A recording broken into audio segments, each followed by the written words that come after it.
lado in lang Miko ni ha ko de doan mi khan nagil kel tiang le mi ku ho chun na ki hal de ko de doan mi khan ah sui don mi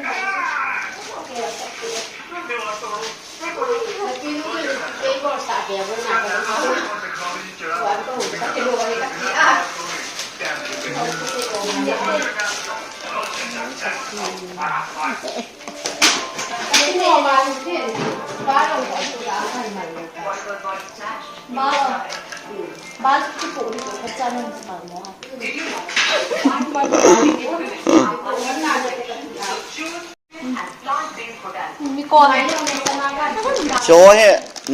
nagil kel phat na dang cha phat tin ani ji de che ati nakitai he nam nakipa he nam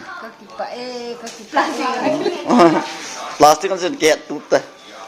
koi ma na pi lo de che na changa na ni ji din na ne chai ting le nakisial tu chet ni de ta chi ne the ne ti okay ne the chi ne ti ai in pi pho he e pi phat e pi pho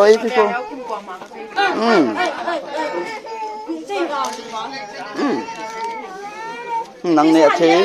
nang de hin chong e hin chilai na kama as ana samo bu ki kan ne leo ka ki ul hing ta pun chi bu tan khong chopอยู่ตาเห็นนั่งเข็มขัดbuเนี่ยตะเข็มขัดas ana samo mo nangเข็มขัดนั่นนั่นเนี่ยข้าหน่อยมั้งเห็นเข็มขัดนั่นนั่งนี่นั่งเข็มขัดตาดูสิana samo ko ya ba naนี่นั่งเข็มขัดเนี่ยว้าวนี่นั่งเข็มขัดเนี่ยก็yaนั่งยินเนาะก็ยินเนี่ยทำนั่นเนี่ยคิดทำน่ะเห็นเข็มขัดเนี่ยคิดเนาะสินเข็มขัดเนี่ยคิดเนาะอันนั้นเห็นเข็มขัดเนี่ยคิดเนาะเห็นนั่งเข็มขัดเนี่ยคิดเนาะเห็นนั่งยินเข็มขัดเนี่ยคิดเนาะ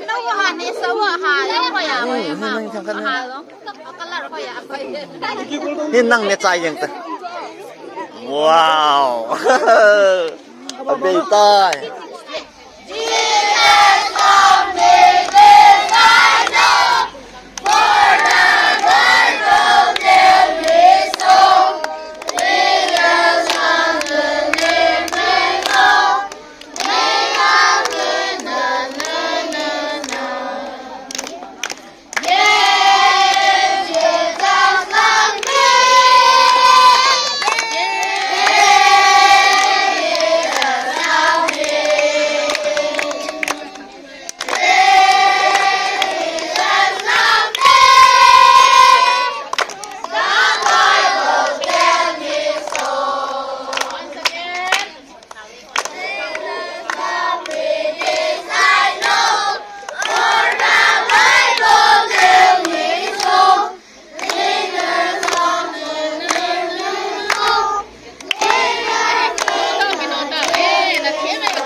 na du hinam nang birthday cake chu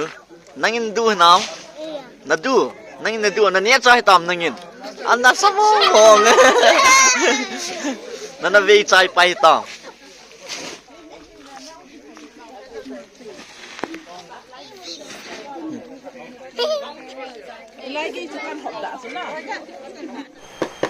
cái chị ở bồn thì giờ cái chị ở bồn chị xuống ống na chị xuống ống à charger hi charger phone charger ở phía nhiều pa hồi giờ na cái chị à light hi thế thế chị hin color zat na chị bảo thế hồi siêu xe đi guys hồi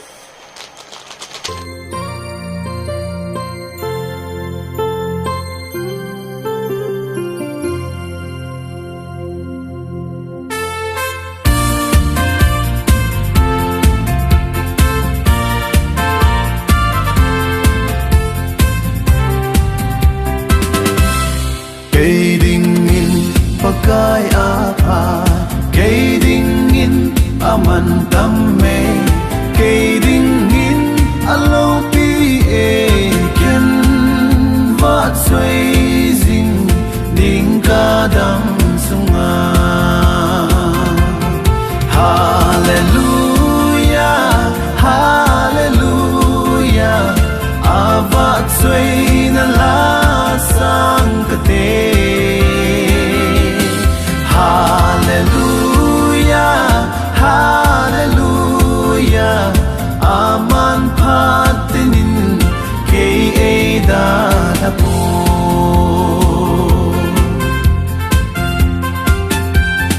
Kading nga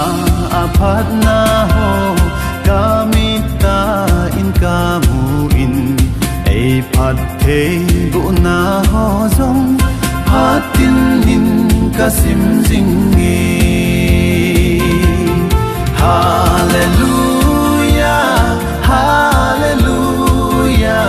avat suy na la sang kate. Hallelujah, Hallelujah, aman patinin kay Ada na po.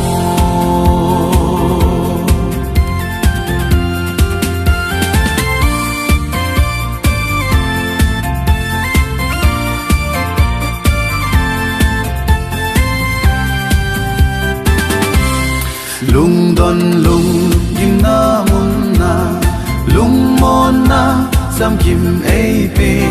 pan ti ngai na mun zo sia aman ei pan pin ei hu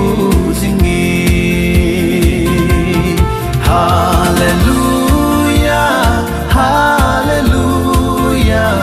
avat suy na la. 8 months old. I discussed